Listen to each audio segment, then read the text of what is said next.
So what are three things people will finish up here? What are three things people need to do in 2021 to thrive? I think to thrive, I'll go back to something I said earlier. It's really pay attention to the signals. Signals happen before trends.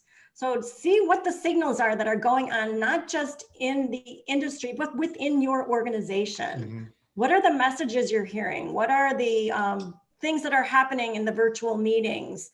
And then to be able to make an assessment, maybe do some scenario planning for yourself, and then make a decision about what you're going to do. The one thing that I tell everyone is when change is happening, don't do nothing. Whether it's good change, bad change, you can't stagnate in the face of change. Don't do nothing. I think that should be in capital letters. Yes. Like, you can't hide the foxhole the way, you can't go hide the foxhole. Right. I mean, it's, my eyebrows went up when I said it too. It's a big capital letters.